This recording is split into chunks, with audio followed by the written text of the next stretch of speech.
Vous avez envie de changer, vous avez envie de changer de métier, de vie, de ville, de statut marital, eh bien, regardez tout de suite cette vidéo.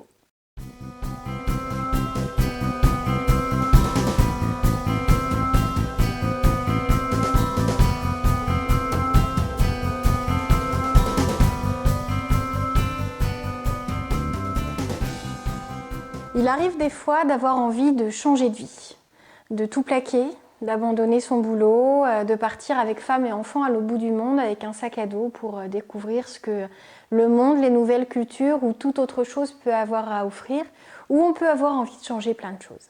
Changer son organisation, changer sa manière de se comporter, changer ses priorités dans sa vie, consacrer moins de temps au travail, plus à sa famille et ses amis.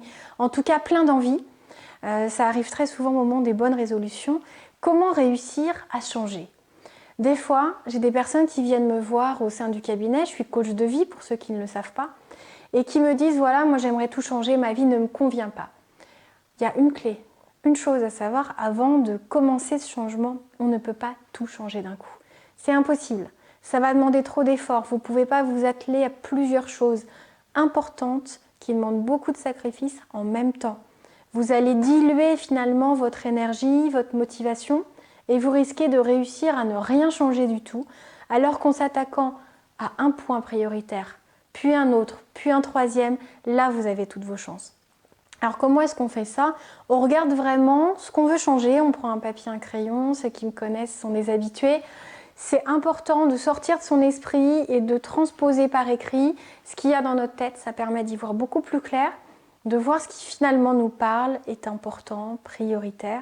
Ça clarifie vraiment les choses de manière redoutablement efficace. Donc vous prenez votre papier et votre crayon et vous réfléchissez vraiment à ce que vous voulez changer.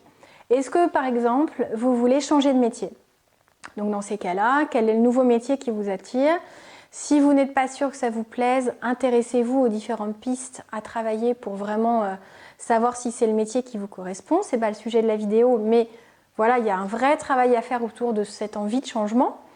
Et ensuite, si vous avez envie de vous mettre au sport, par exemple, si vous avez envie de manger plus sainement, si vous avez envie de voir vos amis plus souvent, si vous avez envie de vous mettre à la guitare, ne faites pas tout d'un coup. Qu'est-ce qui est prioritaire? Ce changement professionnel, ce poste dans lequel vous êtes si mal, ou auquel vous allez tous les matins au bureau, la boule au ventre, si ça c'est vraiment quelque chose de douloureux, commencez par ça. Le fait de manger des fruits et des légumes, ça sera beaucoup plus simple à faire. Pour autant, c'est une vraie habitude. Concentrez-vous sur la priorité. Ça ne veut pas dire que vous allez le faire en premier, mais vous devez concentrer votre attention dessus. Votre concentration doit être quasi au maximum dessus. Pourquoi je ne dis pas simplement un? C'est parce qu'au quotidien, on peut faire des petites choses sur d'autres objectifs, tant qu'on sait quel est notre objectif principal. Donc, listez tout ce que vous voulez changer. Là, on va prendre cet exemple de changer de poste, disons carrément changer de métier, reprendre le sport, manger plus sainement et voir ses amis.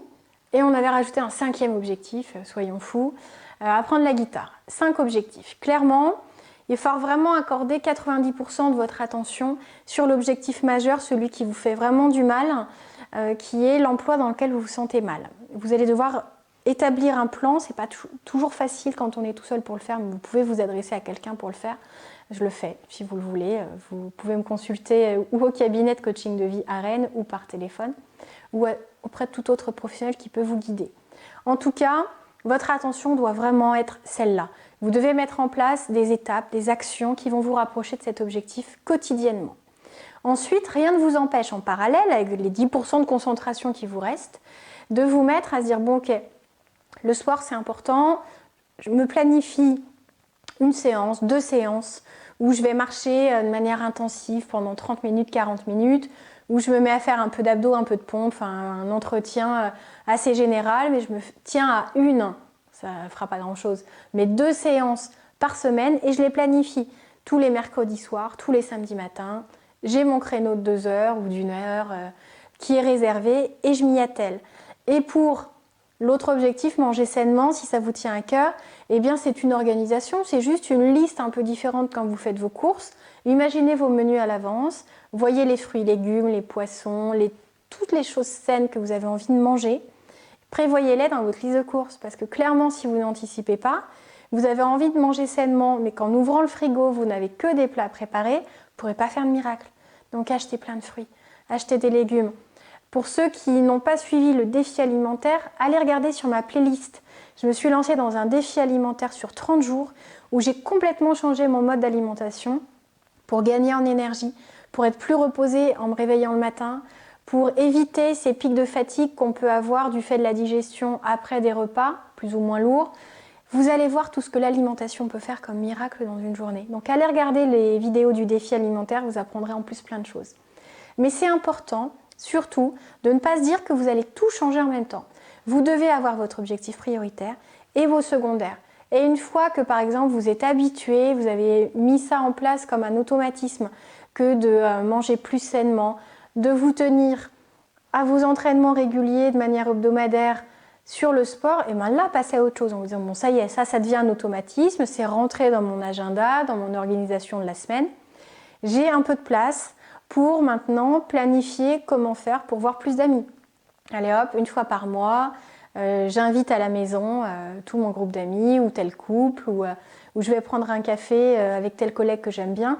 Voilà, ça va vous demander de nouvelles pratiques que de penser un petit peu plus à vos amis, ne serait-ce que de vous trouver des créneaux où vous envoyez juste un petit SMS, où vous passez un coup de téléphone.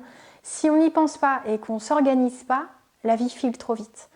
Mais si vous faites tout d'un coup, vous concentrez sur le boulot, sur l'alimentation saine, sur le sport, sur les invitations organisées, sur les cours de guitare à prendre, vous allez vous décourager, vous allez vous noyer tout seul. Donc comprenez, changer de vie ou changer des choses dans sa vie, c'est possible. Heureusement, vous pouvez le faire, vous pouvez même vous faire accompagner, comme je vous le disais, je peux le faire. Mais en plus, il faut comprendre qu'il y a une logique, il y a une méthode. On ne fait pas tout d'un coup, on ne révolutionne pas tout d'un coup. À la maison, vous ne cassez pas toute votre maison pour la refaire quand vous faites une rénovation sur de l'existant. Vous attaquez à la salle de bain et puis après à la cuisine, mais vous ne cassez pas en même temps la cuisine, la salle de bain et vous n'avez plus le moindre point d'eau dans la maison.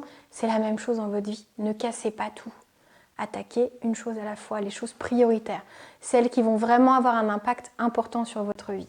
Si vous avez du mal à faire le tri, que vous ne savez pas comment vous y prendre, dans quel ordre, vous ne savez pas comment trouver cet enthousiasme, cette énergie, cette motivation et cette volonté sur la durée de pouvoir justement changer votre vie durablement, n'hésitez pas, vous m'appelez, vous passez par le site challengeyourself.fr et je serai ravie de vous accompagner.